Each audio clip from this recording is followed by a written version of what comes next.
Coming up today on JBYC, we really haven't figured this internet thing out yet. Now I'm going. Yeah. Second, 1996. Do you remember it? We remember it because we are still alive. We were alive. Maybe you weren't. We're going to talk about Space Jam. Are we in the Matrix? All that and more on today's episode of JBYC. Jelly beans, yummy candy.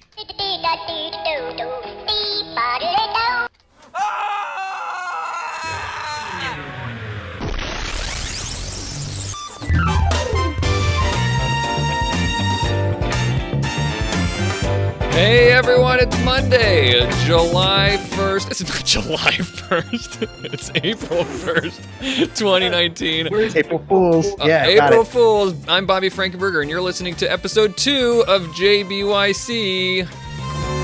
Are you?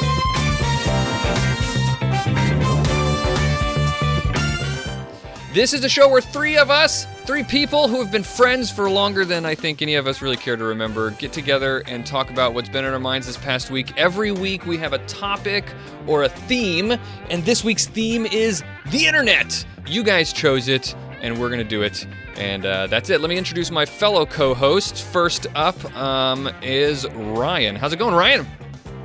Good. Yeah, I didn't do the intro very well, but otherwise, very good. That's all right. You know what?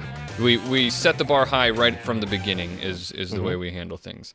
Yeah. Next up is my other co-host, American Johnson, or EJ, Dope Sunglasses, brah.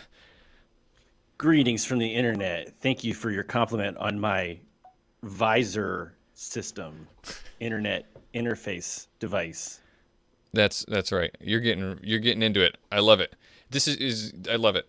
So we let's get right to it. Oh, today's episode brought to you by. I'm just kidding. We don't have any sponsors. But by you. Yeah, we don't need. We're sponsored by all your love. We don't need. Actually, that's not true. If you'd like to sponsor us, please. Oh no. I'm just kidding. I got an idea.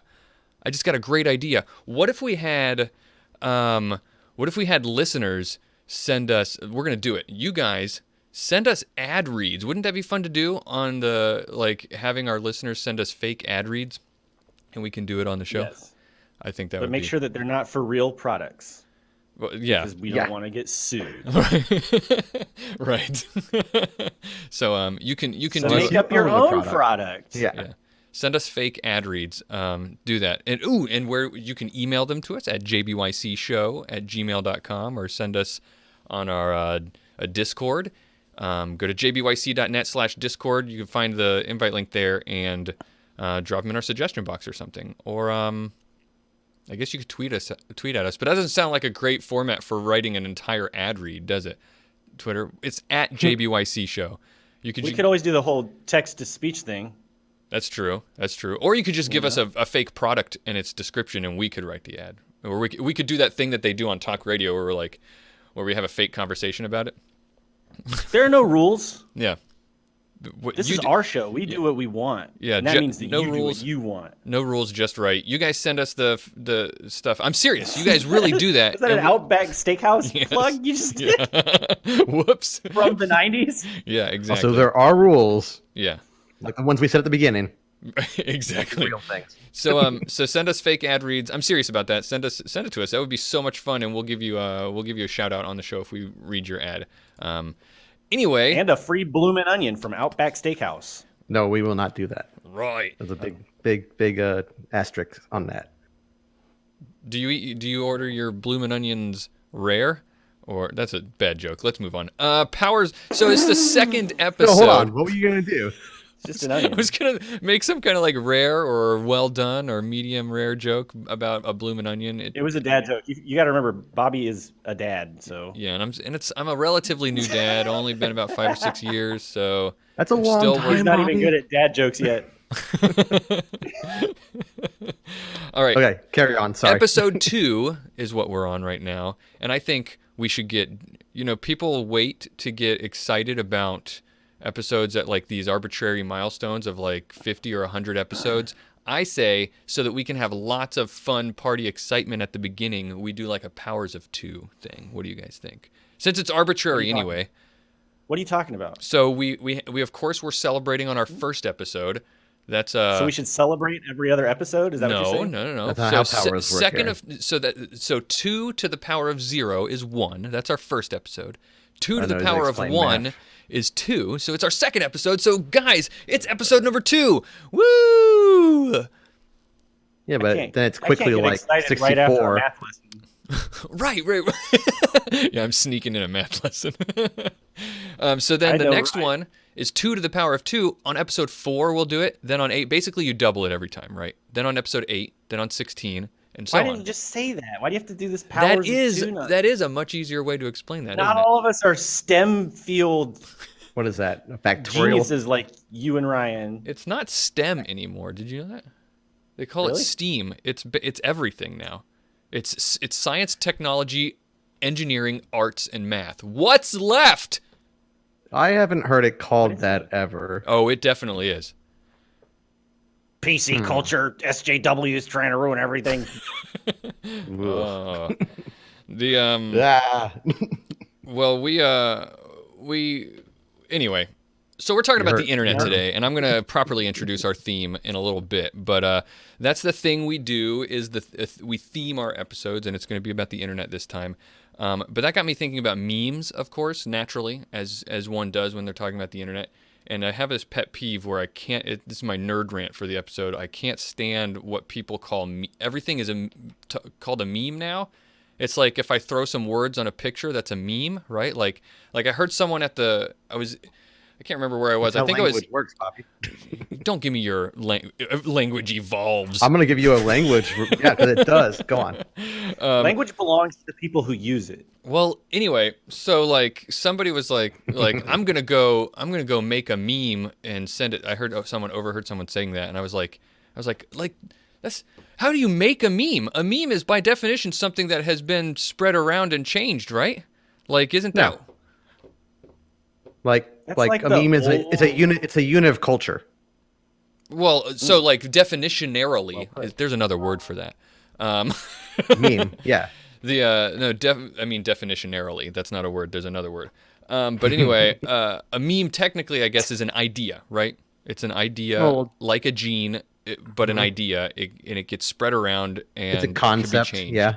It's and so, but It's only not a meme if you keep it to yourself and don't show it to anybody. But once you communicate it to another human being, it I think it's still a assumes meme. mimetic properties. So That okay. is a Here's word. here's an interesting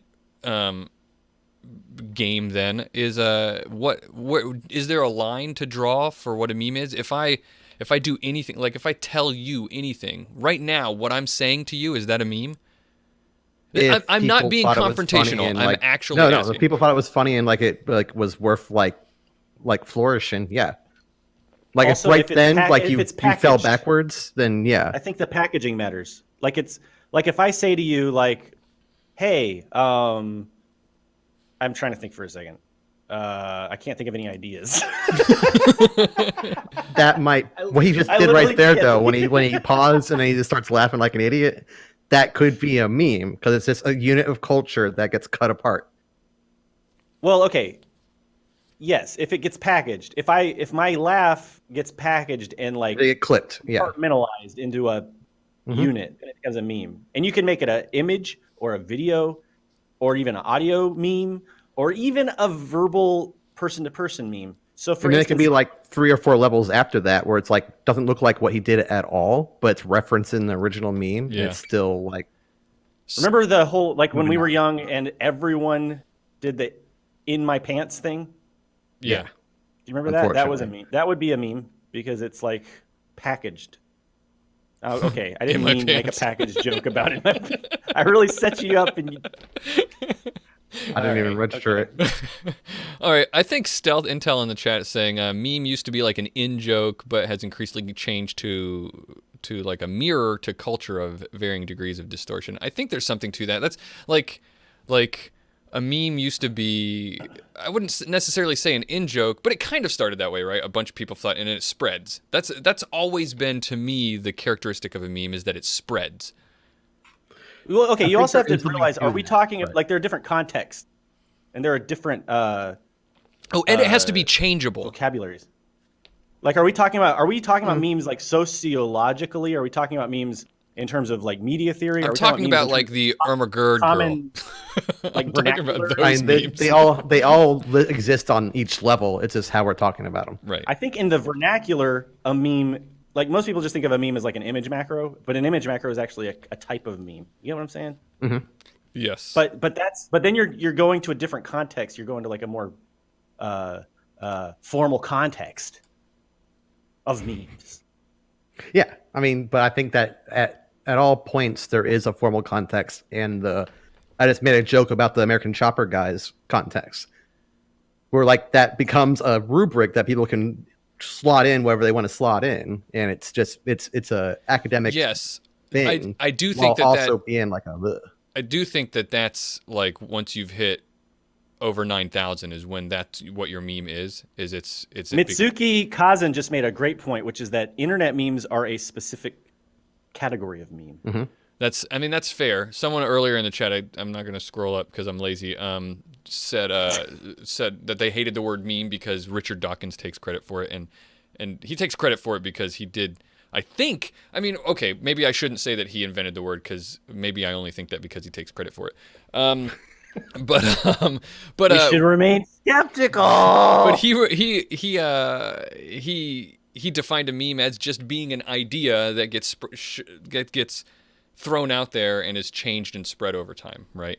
Yeah, I think he did the unit of culture idea of it. Yeah, right. Which is like a Stephen Jay Gould kind of thing too. I don't remember any of those books from like in my graduate studies. So welcome to JBYC, where we all talk about stuff we kind of know about. I have approximate knowledge of many things. Yeah, exactly. We vaguely remember many topics and facts that we're currently on the internet, and we could look it up, but we're not going to. No, because that's not how we do things on here. Let's move on to our first segment here. Ready? Let's do it. Dang it, Bobby! Oh, hold on. That was a stinger that should be a little bit louder. Ready? I came up with new stingers for each of our segments. Here's mine. You ready? Dang it, Bobby! That's exactly what we don't want. Bobby, I've got some good news. Your name. Yeah. So. Oh my God. You know what I realized? This is apropos of nothing. Is how good King of the Hill was while I was prepping for this show. I'm gonna be real careful and just say I don't remember whether or not I should agree with you or not, but I remember a lot of funny stuff. I think the best thing about King of the Hill in my memory were the plots, because they were like really good story ideas. Like for example, the one where the toilets, like they had a new law, so the toilets had to be like smaller flush capacity. Right. That's just a great vehicle for a story. Right. Now I hear you being careful and everything. It was definitely, there were some problematic things in that show, but they were I think that they addressed some like Hank Hill had some real serious talks with his son about about tolerance and about propane being about. I mean, propane Mike Judge and in general. Accessories. I generally dig Mike Judge's stuff. You know, mm-hmm.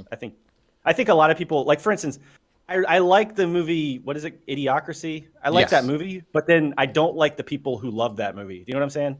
Like there are a lot of people who take Idiocracy and then they like warp it into this weird ideology that's just disgusting. It became a meme where it was like, oh, that's the future we're actually going towards, that people like latch onto.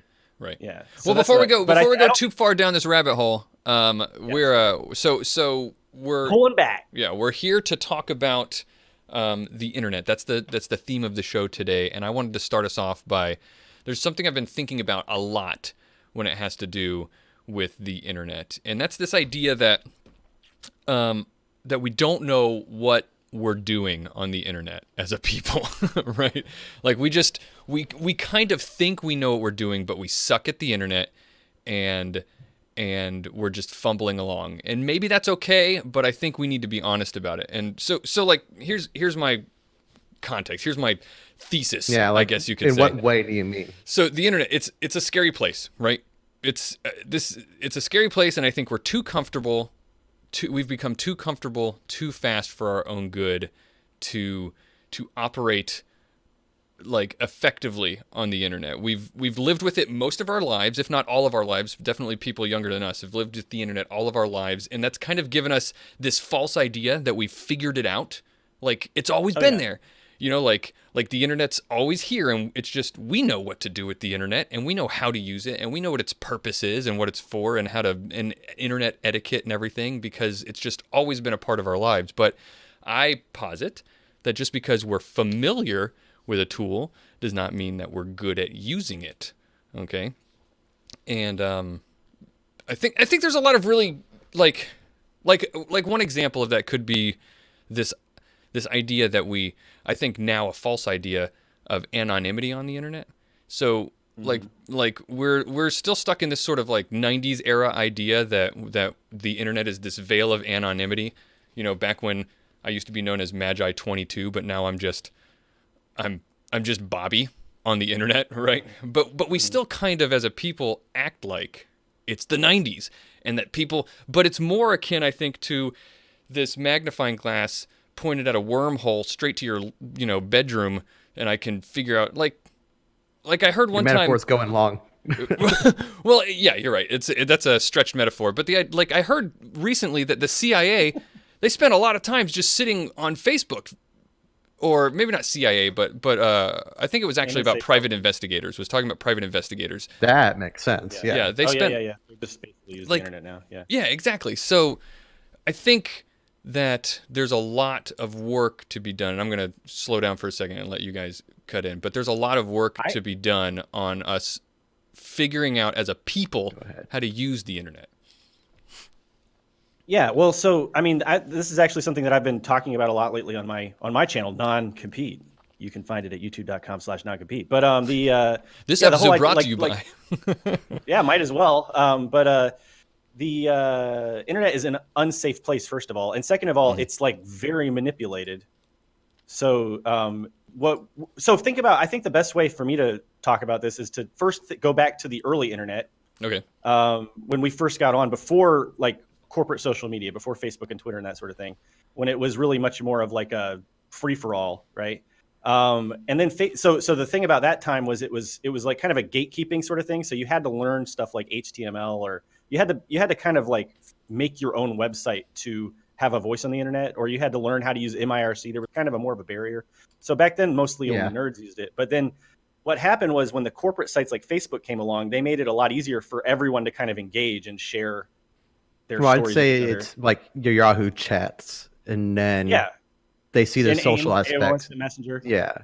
But what's happened is that we have like agreed, we've made this like sort of, and we didn't realize we were doing it. That's my argument. We didn't see what was happening as it happened. But when Facebook and Twitter and all these like corporate platforms came along, what they offered us was, here's an easy way to get on the internet and share your story and share your ideas and share your life with people. And that's what they were offering us. And we were like, oh yeah, that's great. This is really cool and it's convenient. But we didn't realize that we were paying a price for that. And, you know, they didn't go with the subscription price model to monetize it. They went with the ad revenue model. And then that's how this whole algorithm manipulation took root. And we didn't even realize it was happening. And I mean, I'm sure there were people who probably saw it coming or whatever, but as a society, we didn't even see it coming. And so these corporations now basically control our online lives in real and very dangerous, scary ways. And it happened in a way it happened really fast, and in a way it also happened really gradually. But it was like the water, you know, the frog in the boiling water thing. So we didn't even notice this stuff happening. And there's two vectors, like the actual, what you're talking about, like the actual like cultural online, and then the ISPs where they control your access and and throttle you and all that kind of stuff. Where we also got really comfortable sharing. Yeah, we got comfortable sharing stuff in like stuff like metadata, you know, like we got really comfortable just sharing our lives and everything about ourselves. And we didn't pay attention to the way that it was being harvested, the way it was being spied on by like the NSA, by the ISPs, by the. How many surveys did you guys do on your live journals? Oh yeah, man! I thought about doing one of those recently. They popped up again. Oh, here's my birthday. Here's what my favorite food is. I'm just putting all this information in like an idiot. Like, and that was back then. Like, and people haven't gotten more sophisticated necessarily. I think one like of my Facebook, the attacks have gotten more sophisticated. Yeah. I think one of my beefs with the internet now, though, and I think privacy is a concern and maybe a conversation for another time. Yeah, but Bobby's beef is that people are assholes on the internet. Okay, now this comes as no surprise to anyone, but and this is not a new complaint, but it's just something that I've been thinking about a lot lately. Is that Did like something bring it up?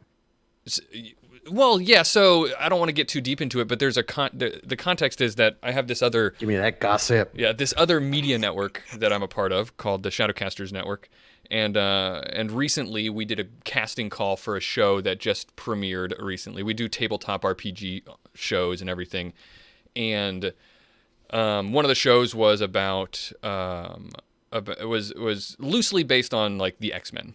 We'll just say that. And the X-Men, one of the big themes of the X-Men is inclusivity and tolerance and stuff like that. Yeah. So we were looking for a diverse cast, and so, like I said, not getting into because this is sort of tangential to the point, the details, but we did a casting call looking for a more diverse cast of people, and maybe we did it in kind of an awkward way, but we got a lot of blowback, and in that blowback, which we engaged in a conversation with people about it, and dealt with it the best way that we could, but in that there were so many people that were just ready to, some people who'd been listening to our stuff and doing stuff with us for a while, who were ready to just take us and just throw us under the bus and immediately call us supporters of hate speech just because we, really just go to an extreme. And I just feel like we've lost, and maybe we never had it, but we've lost. Well, okay, I have something I really want to introduce you to right now, Bobby. And This is something where like I literally want you to go, and I'm like giving you homework here. But there's a concept that's really speaks to what you're talking about. Okay. So there's a guy named Peter Coffin who's written a book and has a lot of videos about this. He came up with the idea, but it's like kind of taken on a life of its own. But the idea is validation gangs. So and I did a video on this as well. But basically, so the idea is that now the way that people consume, especially like content creators on YouTube and Twitch and that sort of thing, the audience interacts with you not because they want to hear what you have to say, or not because they want to engage with you and your ideas, but because they want you to validate their worldview that they already have. So I think that you're right. There's definitely a subsegment. Yeah. Yeah. As soon as well, that's the thing. It's not the whole audience, obviously, but there's always a segment of the audience that's very vocal about this stuff. And it's usually a very toxic element. And so that it's tied to this idea of perpetual correctness. So nowadays, our culture, it's like you have to always be correct about everything. And if anyone deviates from that idea of perpetual correctness, then they get really hard pushback and blowback from the validation gangs. So the way Coffin describes it is like, when you're a content creator, you are a thought leader, is the word that he uses. And as a thought leader, your job is not to come up with new ideas or to challenge the ideas of your audience. Your job is to validate the ideas of your audience. And as soon as you stray away from validating it, you get a lot of really toxic pushback from that validation gang segment of your audience. And that has allowed a lot of audiences to completely kind of hijack content creators and also push them in really toxic directions. And I think that's why you get a lot of YouTubers who probably aren't like shitty people, but then they start saying and doing shitty things, because when they do, they get a lot of positive feedback. And when they don't, it's like the Pavlov's dog thing, So yeah, it's a really big problem with our culture right now. And I think we have broken down a lot of the idea of like what YouTube and what social media was originally supposed to be, because originally it was supposed to be this big marketplace of ideas, but now it's just become this like group of camps of validation gangs where you have to like be totally tribal about it and validate everything that your audience already believes. And if you deviate from their concept of the world, you don't just get like a debate thrown at you. You don't just get a little challenge thrown at you. You get like basically banished until you apologize and come back and continue validating their worldview. So well, it sounds like a perversion of like the idea of echo chambers, which isn't a good idea to begin with. But yeah, it's related to echo chambers, but it's almost kind of like worse than an echo chamber, because that definitely sounds like a further of the wrong that is. I would say that an echo chamber is like very voluntary. Well, Whereas the not validation necessarily, gang is but I like, think it's like the thing where like you go to college to meet new people, so you become less of a racist idiot. And that's like then when you go online, you find people just like you, and you only talk to them, kind of thing. That's like the badness of the echo chamber, and it sounds like that, where it's like we have the thing we like. We like when you do that only. Do Yeah, that right. only. Well, yeah, and do it's more funny. of this thing that you're not doing. Yeah, Another part of to it your too. point, Ryan, I feel like what Aaron's talking about, or is it's sort of like highlights the echo chamber problem, right? Because it's Yeah, like it's a perversion. It's a grouping up on it. Yeah. right, because you spend all this time in this, because this is what happened to me, is you spend all this time oblivious to interacting with this community, oblivious to the other parts of who they are and what they think, and then and you're so used to being in these echo chambers that it blows you away when you find out that somebody has like very different views and opinions than you, and I sometimes have to catch myself and remind myself, no, these people, like, this is a diverse community of people who all have different thoughts and feelings. Right, and there, well, and also, and I won't go too far down this rabbit hole at this point, but I think there's also the idea that we're basically commodified as creators. We, Sure. like this is a very capitalistic platform, and the YouTube exacerbates it too, because YouTube is all about like forcing us as content creators to do certain things.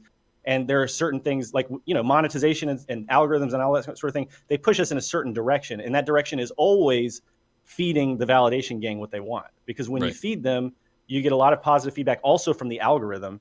And then you can get, it's all connected. And then you get into the rabbit hole of like how Facebook starts feeding people more and more extremist, right-wing websites, like, you know how that happens. Sure. So it gets worse and worse. And then once somebody goes through that pipeline and they start to get more and more tunnel vision in their worldview, they'll go back to the beginning of the pipeline and start putting pressure on the earlier creators that kind of fed them into it. You know what I'm saying? So like, it might have just been a funny internet comedy who makes some edgy jokes sometimes that got you started, but then YouTube throws up like Ben Shapiro or some, right-wing Spencer alt-writer or something. Yeah. And then they kind of breadcrumb you down along that trail. And then once you go farther down that trail, you go back to the beginning of the trail and you're like, hey, why aren't you more like Ben Shapiro? You get what I'm saying? So, I mean, that's like one aspect of it. That's one direction it can take, but it's definitely all like, and reinforces itself. So I think this gets to your original idea, Bobby, of like how like we're as people not really prepared for like how the internet works. No, yeah. It's a bunch of like clicks, but you can be a part of any click at any time. And then all of a sudden like, oh yeah, this whole thing that I always wanted. I absolutely think that that's a root of a lot of these problems is that we are largely speaking we're like children when it comes to the internet, and we don't know like it's this brand new super ultra powerful game changing tool, and we are just now figuring out how it works. Well, they need to be teaching media literacy much more in school now. They should have been teaching it more when we were kids, but now it's like way more important. Like nobody gets taught media literacy. Nobody gets taught how they're being manipulated by advertisers, by influencers, by political agendas. You know what I'm saying? Like we don't like. Yeah. I happen to have a marketing, advertising, communications background, but even I am learning stuff now that I didn't realize in terms of the way that these things mess with people's brains. Right. I just think truly, you're absolutely right. I think truly that we just need to, like everybody needs to slow down and stop yelling at each other and just be a lot more charitable with each other. This is my kumbaya moment, I guess, to cap off the segment, is that everybody should just get along, but seriously. Like there's this, and I could do a whole episode about this, and that's why I've said I'm just we'll go into the next segment here in a second because I'll get too far into it. But I think there's this idea in debate called the principle of charity, and it's just the idea that whenever you're engaging someone, especially someone who doesn't agree with you, that you take the principle of charity sort of dictates that you interpret the person's position in the most charitable way possible, giving them all the benefits of the doubt because for a lot of reasons, but because you don't know what they really mean. You're sitting on the internet, like it's really important, I think, on the internet, but and you're not sitting next to that person. You don't know what they really mean, who they are, and it's really it will benefit you, and it will honestly, if you are debating, it'll make your position stronger. If you are approaching their position from as charitably as possible, because you're not making assumptions. You're not, Anyway, I just think everybody needs to be nicer to each other. I guess I know we're running out of time and stuff, but Yep. so maybe put a pin in this. I don't know if we want to maybe continue this conversation in the next episode, but I think there's a lot to talk about. But I would just add the caveat that there are bad actors on the internet who That's exactly what I was will going to say. take advantage of the charity Bad faith. principle, and they will like bad faith manipulate the discourse that way. There's a strong addendum to that. Well, maybe I guess I would say.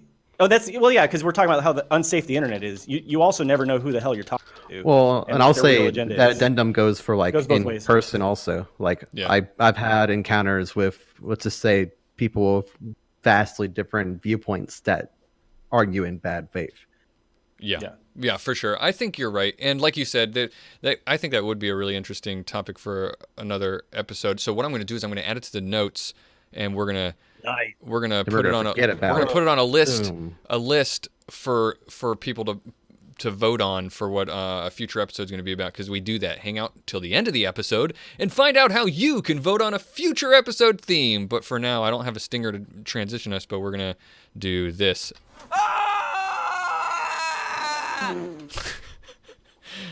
That works. I just literally pressed a random button on my soundboard. It wasn't a William scream, but it was a pretty good scream. Yeah, it's sort of like that. I know exactly where it came from. Yeah, that's the Grant scream. DPR. Oh yeah, it is out Grant. in the kid's eye. I think actually, I'm going to make an executive decision and say that conversation was so good and fruitful, I didn't want to stop it. So I'm going to skip our quiz segment for the episode. What do you guys think about that? Oh no. You can save it for next time. I know that you guys love the quizzes, but instead we're going to move on to Ryan. So here we go. Everybody, do the robot. Oh, that's a good one. Yeah. That was weird. Ride the robot. Do the robot. So Ryan, yeah, tell us about. Yeah, my stuff. segment is not going to be anywhere as long. It could be fruitful. We'll see. But I would like everyone, if you're at a computer, to go to www.spacejam.com and look upon 1996, a remnant of many, many years ago, a site still existing.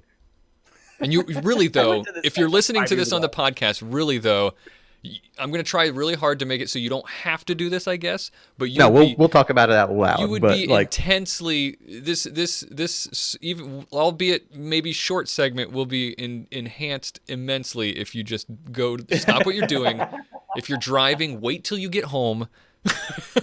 Just pull over on the side of the road. This is important. Exactly. You've got to see this repeating pattern Starfield GIF background. Yes. and it's made in frames. It's not HTML even 4. I think it's like HTML3, maybe 2.5. So is this a love fan this website? Is what I want to know. No, this is the No. official website, and it's a meme in itself. It's been talked about over the years as a site that never goes away, and they keep it Wow. up even though it connects, for instance, into other sites like with the clearly Mars attacks. updating it. Yeah, Like no, it's got no. like the. Well, no, I'm just saying like in terms of I think they're like. Doesn't this have like the new EU law compliance? Because it's got like the ad choices. Or does it not? I mean- if it doesn't, that might be an issue for the Space Jam site. It Yeah, does it takes have, no it does have the policy. lock on it. The HTTPS. Yeah, the certificate. Yeah. So someone is upkeeping this gem of a site, and most of the site is just talking about the movie as you would expect. Like if we click like, I don't know, press box shuttle. And it's just this sad. No Space Jam news at the moment. Go back to Space Jam homepage. Oh, no. See more site. And it's just a lot of these is like dead connections, Yeah. like The jump Jam station's dead. Central. Yeah. And it's Oh like, man, wait, no, it's not. there's a site map on this website. Yeah, there's a site map. It's just if you scroll down to the bottom of the site map, you'll see a link to Mars Attacks, which I guess came out around the same time. And it doesn't connect anywhere. It's a dead site. So they're not keeping There's all a these. great list of basketball links. So if you like basketball and you want to learn about the NBA homepage or the latest NBA news, Yeah, and if you want like a sports.yahoo.com. A full IMDb synopsis of Space Jam, they have that for you, and character like photos and stuff. They have a little quiz too. So this is there are like, a lot it of really dead does links. bring me back, all the way back to, so let me try to describe this as best I can to podcast listeners. It's imagine like it's not really the worst. I don't want to call it the worst, but imagine the most typical GeoCities website made as a fan site for the movie Space Jam, except apparently this is the official Space Jam movie website, the movie starring Michael Jordan and Bugs Bunny and Daffy Duck. So in 1996, websites looked like something you would do when you were like a toddler. It literally looks like a picture that my 6-year-old There's drew. no video, no audio, no nothing, no dead links to no audio or video either. It was never there. There's some weird like video or shots of like Michael Jordan's like stadium that was being built and stuff like that. But it's this weird time capsule to a certain period of internet construction of like what we were talking about before of like Yahoo chats and IRC and stuff like that before all of this, where everything has a GUI, everything has a graphical interface, everything has a splash page, everything is like visually aesthetically pleasing unless it's done intentionally not so. Right. It's all just of these all these little dead thing. links are really reminding me of how frequently tildes used to be used for URLs. It's like they're all like, hold on, there's like erie.fr/tilde PEYR Rousseau. I mean, it's like, and lots of subdomains. Yeah, tons of subdomains. It's just Oh, man. it's just this weird thing. I didn't have it ready, but like recently, I think it was New Yorker, but some group did like, hey, make your ugliest sites that are still aesthetically pleasing. I'll find it and I'll put it in the Twitter. But like, it's the same kind of idea though. They end up being these weird things that are like throwbacks, but these people weren't like doing internet during that time. They just kind of have the same idea. So you have like under construction banners across the top, and like the mouse I had an has under like construction floaty banner things. on our website, but Bobby took it down. I remember those kind of things. Yeah, Yeah. like, and It was like the men at work. Yep. or like something crawling across the top, Here we go. Yeah. or you'd make it snow. If It's you like- click it's just on Yeah. if you dumb click on things. Lunar Tunes, Flashing text. if you click on Lunar Lunar Tunes, Tunes. it takes you Yeah. to a picture with some lunar tunes. You can click on Airwaves, and it gives you a list of all the radio stations in the United States playing the first single from the Space Jam soundtrack, "Fly Like an Eagle" Like by an Eagle. Seal. Which I did not know was by Seal. I thought that was like yeah, man. someone else completely. It was a cover, actually. I just remember they used to play it when you were like on the what do you call the thing that made you really sick at the fair? It just literally just spins around real fast. Oh, the teacups or whatever. The Yeah. Yeah, Gravitron. they played that on. No, like the one you have to do yourself, No, not right? the Gravitron. No, The I'm talking one with the about wheel. you Oh, literally. It's are you just talking like about it's the like a s- roller coaster, but it just goes in a circle. Oh, That's all, and it's fast. That sounds sounds- It terrible. would play "Fly Like Dumb. an Eagle." There's a word for this style of design, though, Ryan. You know, Really? especially like when it's used in the modern era, like you were talking about. It's called brutalism. I can see Brutalist that. web design. And it's a whole thing. So if you like this style, and there are actually some really beautiful and also like good user interface examples of brutalist web design that I've seen. This is not. And it was kind of a trend a couple years ago. I remember in the It's design. it's just bizarre to me, and I imagine someone's tried to ask them why it's still up, because like I said, it's been a thing for a while, and I didn't closely think about held secret. this now, but like some reporter has been like, "Hey, Warner Brothers, what the hell's going on right here?" I like And to they think probably that said, Warner "No Brothers web. There's somebody in the Warner Brothers web team that's like being held hostage. Or There's somebody the, who's like a really big Space Jam fan, and they're like, "You better keep up that Space Jam website, or your family's getting these photos." In the Oh, somebody mail." at Warner Brothers, their nephew, who in the 90s was learning about web design. okay, well, They like, made the like- website, like, and they're not allowed to take it down now because he's like an on executive. the bottom now. of the site map, it says, "Never on the internet have so few worked so hard to bring you so much in so little time." Like, I think one person is like keeping track of this thing, and it's just like this weird pet project, which is the pet project before it became famous. To retire the Space Jam website? My nephew made that website. He's a good kid. It's just nuts. Like, Yeah. I'm gonna look up right now. It's Like, the only thing he was ever proud of. why isn't the Space Jam website still up? Maybe Rolling it's like Stone. an NSA thing. Maybe the CIA sends each other. Oh, it's like it's like So here you go. It's like the radio numbers. What do you call those? the number stations. Number stations. Maybe it's a number Rolling station. Stone though has a like that's the first thing that comes up, and it's like how a ragtag group of young coders skirted the studio and created a pop culture sensation that's still standing 2 decades later. So that kind of tells you where it's going. A ragtag group. We need to make. Oh, there needs to. Weird thing. Guys, We need to fill like 7 pages of the magazine this month. this is the It's a thing long now. article. This is the thing now. We need to make a biopic and get Netflix to produce it. Starring Tom Hanks. Yeah. He'd be like the this old website. curmudgeon who doesn't understand the internet. He's Right. like, we're not investing any money in the. I don't even know what a website is. What is the World Wide Web? And then they'll have who's like a young, fresh-faced like actor who plays the kid the web kid who's like the hero. Oh God, I don't know. Oh, I know. It'd be that guy who played Freddie Mercury. What's that guy's name? Oh, He has to be Rami like the, Malek. Yeah, Rami Malek. He has to be Good like job. the scrappy young like web developer who's like, I'll show them. I have a vision. Yeah. You know? Yeah. That's my pitch. This was early enough that like there weren't graphical browsers. Yeah. It's just Internet man. Explorer. I recommend reading this article because it's a thing, Wow. and that's my segment. 'Cause I Yeah. just think it's a weird thing. I'm really glad that you showed this to us, Ryan. Look it up. Spacejam.com. Still All right. there. And I'm gonna write that screenplay. Rami Malek, if you're watching. I'm serious. We'll do it. I'm not even joking. But anyway, all right, Edge, you're up. You're gonna like this one. I was looking for we're doing new stingers, right? I was looking for stingers for you and got distracted by a kid on the internet, and so I clipped a bunch out. So I ran out of time and had to use one of his. Here we go. We really can't have poor people. We still need communism. You know, kind of a share. Right. Oh my God. Yeah. I want So to that's like a little kid just like ranting. Yeah. If I want to adopt that kid. How long That's is my it? son now. Oh my God! Listen.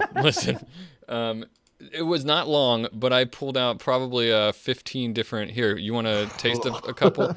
Here we go. How Yeah. about this Line them one? up. Line them up. Here we go. Capitalism is great. I want poor people begging in front of mansions with people with gold and Here silver we go. top hats and charm bracelets Here we go. You're not playing anything, Bobby. Oh, you didn't hear that? no. All right, let me line it. I'm sorry, it was I put it on the wrong thing. Let me line it up on the soundboard. Here we go. Here's one. Capitalism is great. I want poor people begging in front of mansions with people with gold and silver top hats and charm bracelets on. What's he doing in the Wait a background? minute, what? He's doing He a reversed character. his position. No, he's doing a okay. character. And the pounding you hear is him like stomping in his feet and like waving his hands like marching. Oh my God.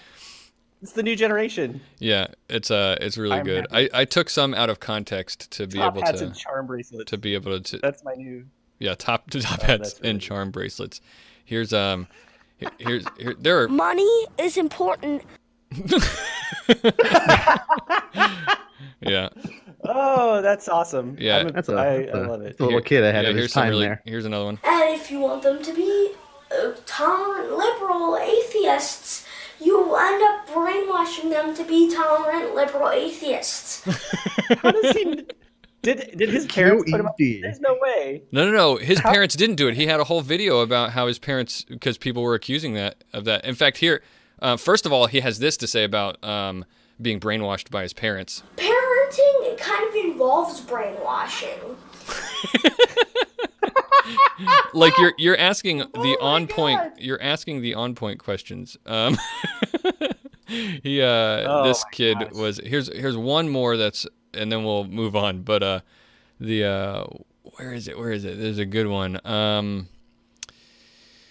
about a This is so kid weird. and talking about his parents. That and is a woke kid. That is amazing. Nico Nyoko says that he even talks about trans rights. yes, he I does. can't So believe so Nico Nyoko knows who I'm talking That's about. so cool. Yeah, here's the last one I'll I'm play, blown but I've away. got a lot more than Not this. from real life, yeah. Don't even think about calling the cops on my parents. They are fine people. They don't brainwash me or anything. They don't brainwash me or anything. Oh man. I love this Don't kid. even Snap. think about calling. I like it. Anyway, so This is awesome. so what we're talking about the internet, Unironic. EJ. So Yes. what's going on? Well, I have a question. I have a question for you. I'm not ready. Is what you think is real? Is it really real? Oh, hold on. Do that again. I'll put the focus on you. Are you Do going that to again. answer it? I'm going to put the Oh, camera do it on again? you. Ready? Okay. Here you me too. Okay. Is it what you think is real to be? Is it really real, or is it not really what you think is real? When he That's puts on the the question. glasses, his voice changes. Yeah. That's correct. Well, that happens. That doesn't happen to you? No. This hurts my I wear throat. glasses all the I'm gonna time. Take the glasses off, but no. So here's the thing: we've all heard of the computer simulation theory, haven't we? Yes, it's called Hologram? the simulation hypothesis, I believe. I've heard about Correct. this. Thank you. Is this the hologram one? Or is it the same thing? Or is that different? No, Well, I think what you're the talking basic about idea- is some physicists who think that the universe is a hologram, which is actually a really complicated physics thing that I don't really understand. But anyway, that's not what. Now I'm going to go ahead and say I'm kind of an expert on this because I've watched a lot of YouTube videos. Whoa. So I know Whoa. what I'm talking about. Okay. But here's the thing: some of those. Okay, I do not have a good brain for understanding math and science and stuff, right? So the way my brain works with math and science, and I don't know if I want to know if I'm alone or if there are other people who are like this. When There's I many am people like with you. when I'm watching a lecture, or like in a class or something, or sitting down and like or reading a book and absorbing scientific theory ideas in my head, as I'm consuming it, I understand and follow along perfectly. But then like as soon as I'm not locked into that anymore, it all falls right out of my head and I can't remember it. You know Oh, what I'm well, saying? Aaron, you just haven't you need the key. You need the key. You haven't locked it. The thing in your head. You have to write it down, do homework. You have to lock it in. No, I know what you're saying. No, And there's a literal and key that your parents were supposed to give you when you moved out and went to Oh. college. They lost it. They told Called me about homework. That key. They told me about that key. It's called homework. So yeah, I forgive them. But anyway, my point here's the reason I say that is there's two I think really compelling bodies of evidence for the computer simulation hypothesis, and one half of it is all based on like particle physics and quarks and like shooting rays through slits, and it's really compelling and makes perfect sense. But I can't explain it to you because I forgot how it all works. So Is it basically Yeah. the idea that like you how can go watch light videos about can do that. different things But the at part same that I time? do remember and understand is a lot more simple. And it's this idea that if it's possible in our reality, my voice just cracked. I know, If. that's why you're doing it. If it's possible to create if it's possible to create a simulated reality, right? Mhm. Then eventually we will do it, right? Probably. Sure. So yeah. Sure. and if we create a simulated reality, then eventually the people in our simulated reality would create a simulated reality. So the point is, the chances that we're the first people to ever do that in this like chain of simulated realities are incredibly slim. And the chances are we're probably somewhere in the middle of some huge chain of simulations, right? Right. Well, that's So- like philosophically slim, not actually, because like there has to be a starting point. That's the big question. right. So, Well, of course. Well, so yeah. what Aaron's Yeah. describing is because I've also watched a lot of videos on the internet. Go on, just do it. The thing he's talking about is called, it's this guy Nick Bostrom. It's called the Bostrom's simulation hypothesis, and he actually he posits three things that he thinks one of the three has to exist, and the first one is that either we live in a world where we will never reach what he calls a post-human stage, which he defines post-human as is the capability of actually making one of these very high fidelity computer simulations of reality, right? So the first scenario is that it's incredibly unlikely, near zero likelihood that we will ever reach a post-human stage, maybe before we destroy ourselves or whatever, but we'll never get there.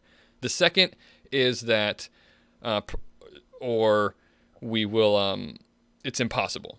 Or mostly that people aren't interested in doing it. So it's kind of a variation on the first, but that it's not possible. And then the third is what EJ's talking about.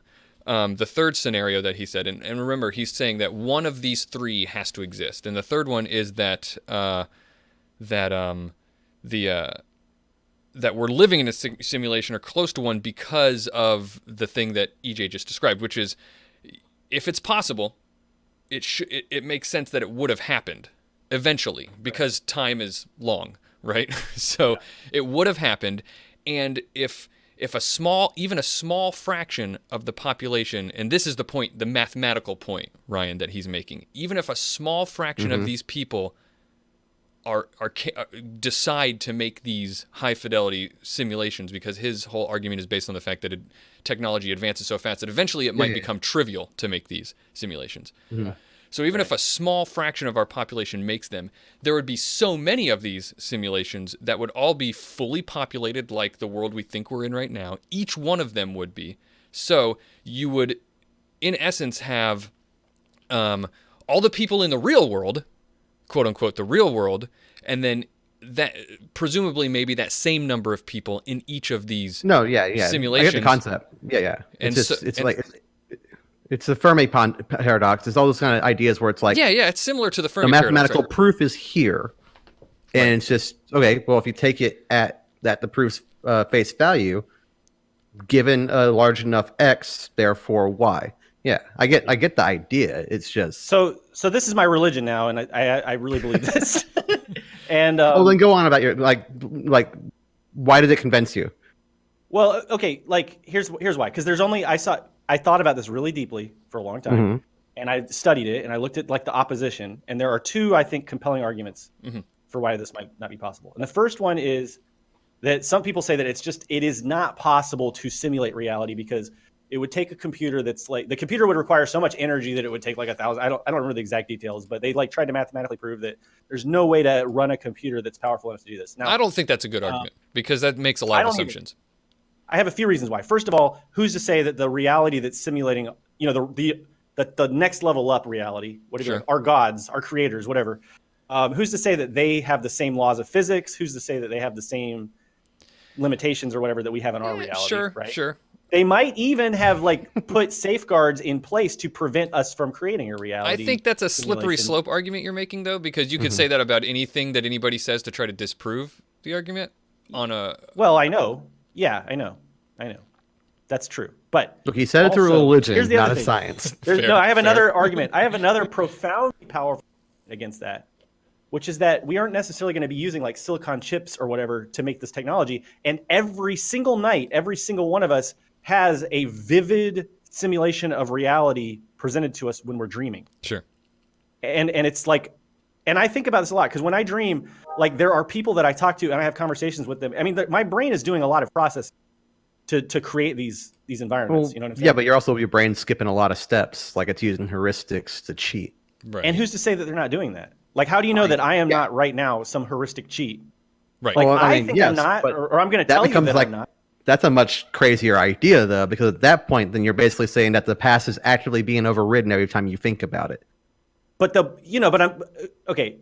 I think you're taking in good faith what I'm saying, because my point is that we don't know what technology would be used to make. Right. It might be like quantum technology that just hasn't been developed yet. Yeah, because right now we're stuck at like we can only get so close, and we can't get any faster because of like just basically the distance of what we can work at. I get you. And if we have a better conductor or a trend like thingy, then we could do more X, Y, Z. Yeah. Okay. Yes. Yeah. So just for me personally, I don't think that's a strong enough argument. And then I think eventually, I do believe that eventually we'll come up with some kind of really good simulation technology. And given then enough time. The second argument against it is that people just won't do it. Like, we'll choose not to do it. And I will never believe that. No, that's also a terrible argument, I think. It's a terrible argument. Like, I hear a lot of look at, people. like, video games and porn. That's my argument against that. Right. Those Right. both serve purposes. Sir. I hear a lot of people argue that use that same argument when saying that we shouldn't really worry about artificial intelligence coming to kill us. Like, well, if that were possible, people just won't do it. You know, like people just won't make an AI that is capable of doing that. And I think that's a specious. DARPA will. Yeah, right. Well, that's when I start getting terrified about gray goo. That's where my real nightmares start coming in. That won't happen. But you don't think gray goo will happen? Oh yeah, Ryan's the resident, like legitimately the resident. That was a big annoyance I remember being in like the Nano Center. Like it's just not possible. Yeah, That's not possible. Crichton, Michael Crichton has a book about it, and that's why everyone started freaking out about it. But just like dinosaurs killing everyone, not gonna happen. Right. Well, unless they change the program. As far as the simulation hypothesis goes, so there are some arguments I think that are compelling arguments in favor. So there, or maybe I shouldn't say compelling, but interesting arguments that are in favor of it, which is have you heard about people talk about the cosmological constants? Yeah. That being, quote unquote, evidence for the simulation hypothesis. So the idea is like, why are there things like the speed of light that is this weird number, that is just a weird number that doesn't make, like, we don't know why. It's actually, well, the other thing is it's not that weird. It's sort of like a roundish number.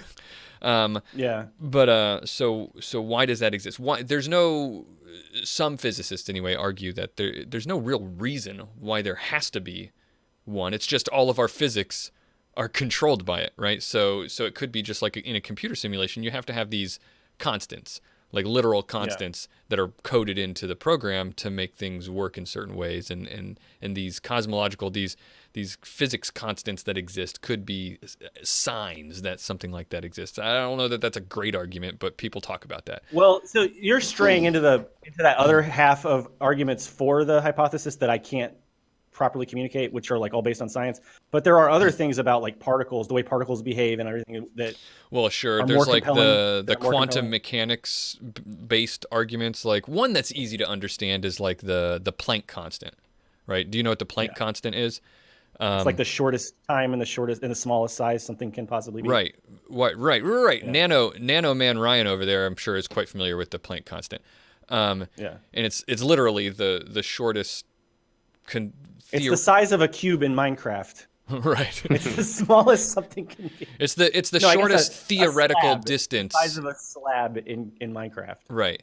And so I'm just talking about Minecraft because Nico Nyoko said Minecraft is reality, and now I'm thinking about that. Yeah, I did see that too. I was looking for a good in to bring that in. Good one. But yeah, so the idea is that the Planck constant is very, very small, but it's the smallest distance, like theoretical distance that can be measured. And therefore the smallest theoretical size that anything in the universe can be. And some people point to that as like you'll hear headlines of people say a pixelated universe, and that's, like I kind of eye roll at headlines like that, but some people will point to that. I heard another interesting thing about the simulation hypothesis, that somebody argued that if we are in a simulation, like imagine this, follow this line of reasoning. If we're in a simulation and there are people that are watching us, okay, then it is our duty to be as entertaining as possible so that they won't shut the simulation down. There's a Star Trek, the what is it called? The Menagerie. There's a Star Trek episode from the original series that's basically about aliens creating a simulated reality just to like watch, like as their Netflix. Right. Right. But this person argues that we should be as entertaining as possible, and that things like world politics and Trump's existence should be maybe are a necessary consequence of us keeping the simulation on. I imagine when you have a simulation at that kind of capacity, it doesn't matter because you'll just spin up another one. I feel like if they're just trivial, then they probably just get forgotten about anyway. Whatever. Like you turn on a different simulation. One day, what's going to happen is someone's going to walk into their living room in the real universe and be like, What? I never turned this off. You know? Well, Like, oh, this that thing's snow still on. globe. I still have that snow globe. I should break That's it. the terrifying thing is like the whole thing could just blink out. So But that's here's true, my But like, so yeah, here's that's my thing true no matter what. Like, Anything. right. An They asteroid. say that could if the destroy sun world. burned out, you wouldn't know for like 9 minutes or something like Eight that. or nine. or like if Yellowstone blew up, most of us would be gone immediately. Right. So my thing about this, I think it's fun me. and interesting to talk about the simulation hypothesis, but my thought is like, I don't care. Like, it doesn't affect me in any way. No, that's true. Edgy. That's true. Ooh. That's true. No. It's not an edgy. I get what you're doing, right? But Good job. what I mean by that is it's more of an existential thought. Like, I don't mean it as like whatever as I present it, yeah. but like in sort of as an existential thought experiment. Like it doesn't. It could have practical like scientific applications though. If we did figure out, like, you think about it, if we found out we were in a simulated reality and we kind of like started to understand the code underneath it, Right. it's conceivable that we might be able to like do some like hacks or you know. Well, that's like, what we're doing though the other way. We're learning the code through physics and such. And if we happen to be in a thing, then okay. I worry sometimes that this simulation hypothesis idea is an excuse to reformulate our understanding of reality, some philosophers anyway, to reformulate our understanding of reality and bring back like idealism in a big way. Do you know what I mean by that? So See, I think of it as deification. I think it's an easy way to be like, well, okay. like we the God got and rid the of- machine that we yeah. live in. Yeah, so we got rid of religion, or if we're a hard scientist, some of us, like Yeah. some people Well, are still that's have it. the but, other like, interesting thing is what if we could find a way to communicate? This is where it also is just, I don't know, it's like a kind of thought experiment, I guess. But what if we could communicate with the Very people who much, made us, and we could, like, for instance, convince them not to shut us down? Sure. Or or, what you if know, we communicate give from us that, an that's the afterlife or- tripwire, and then we get shut down immediately. Horton hears a who, you know. The other Like- thing I thought about is like, what if it's just a video game and there's some player, and like we really Ryan, don't want you don't that know person Horton to Hears a finish the Who, game. the Dr. Seuss book. Horton is an elephant who finds a flower that's like a dandelion with there's a speck of dust on the dandelion, and he hears the entire planet of the Who's is on this tiny speck of dust, and he spends his whole time trying to protect it. And the Who's on the speck of rings a bell. dust spend all their time trying to communicate with Horton in a very like godlike way. So it's very That allegorical, definitely a very rings a bell. Like, I remember the allegorical title for Dr. sure. Seuss book. Yeah. I mean, that's 100% the idea I think of it as. Like, thought experiment aside, there's no practical value of there being an X or Y below or whatever. It's just like, okay, well, Right. Well, Still what I outside worry the about bubble. though, back to the idealism and materialism thing, is like that was the whole argument back in like Plato's times and whatnot. Is are we that talking about like the shadows on the cave wall? Yes, but that was one part of his idealism. But the idea was people talked about back then, like how can you distinguish between dreams and reality, and you know that reality is a construct of our consciousness, and that's kind of what this simulation hypothesis kind of can lead to with a lot of people, is that really, if it's a simulation, we are just, our world, our entire existence is a construct of our consciousness, and it's not an actual material world. Like materialists think that our reality is a construction of, you know, outside of our consciousness. Our brains, our consciousness are a consequence of our physical brain's construction, you know? Yeah. So, and that annoys me, is my point. I find idealists annoying. Yeesh. Woof. Well, that's where I get into the like, why does it matter? Right.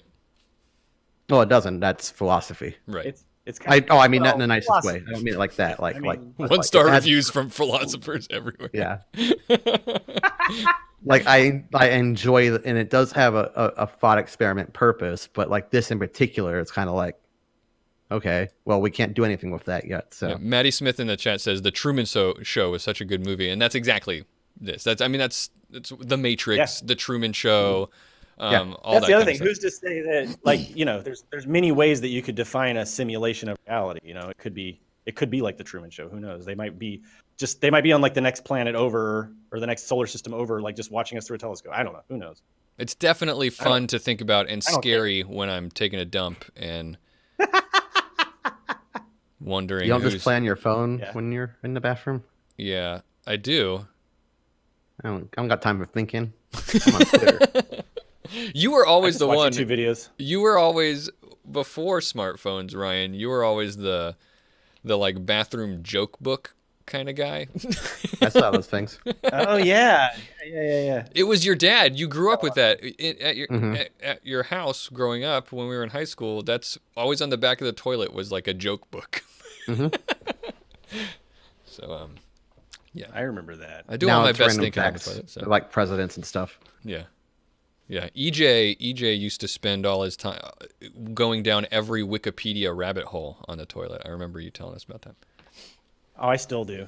Yeah. That rabbit hole never ends.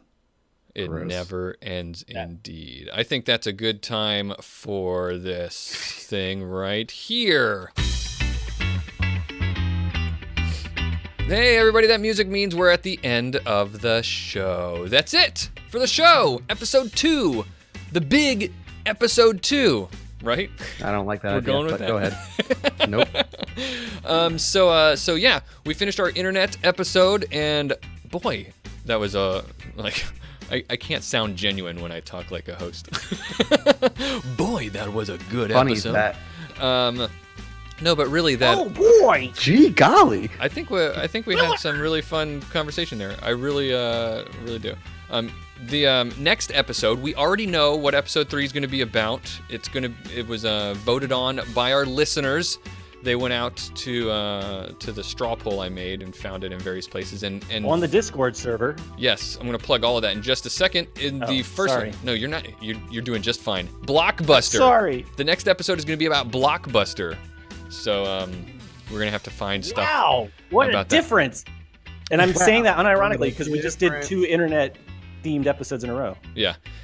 So Blockbuster, that could be about anything. It could be about the video store of the 90s, Blockbuster. It could be about summer Blockbuster movies.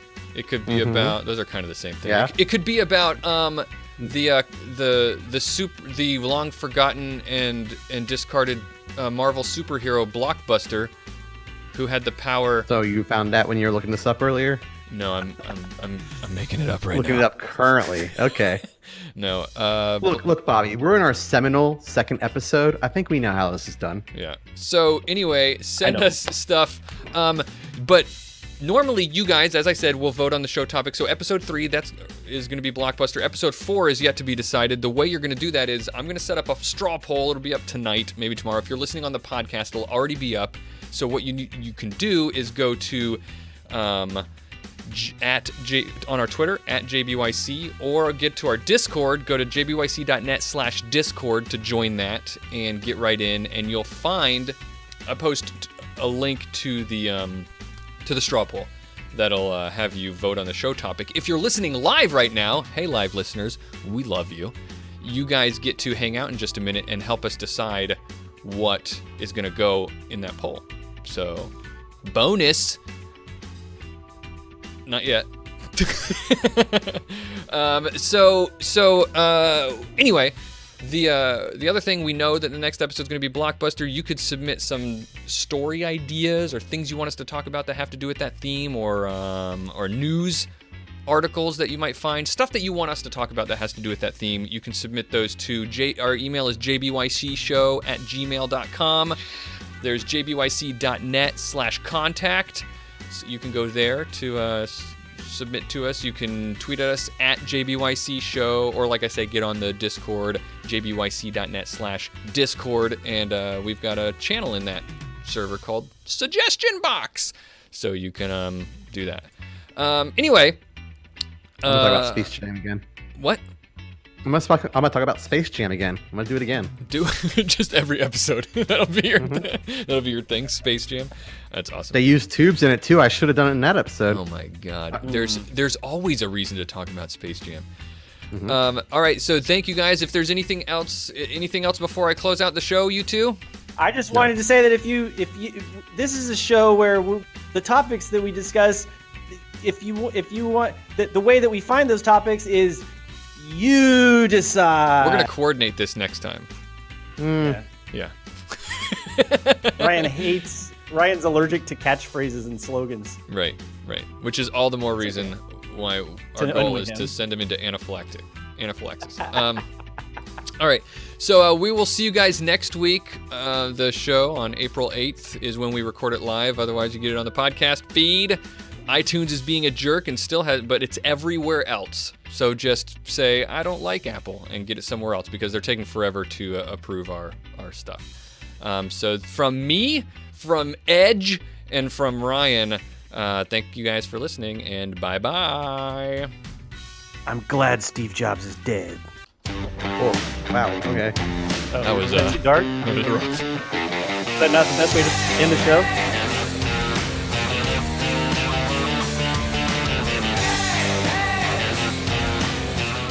I don't mind your jingles and slogans and nonsense.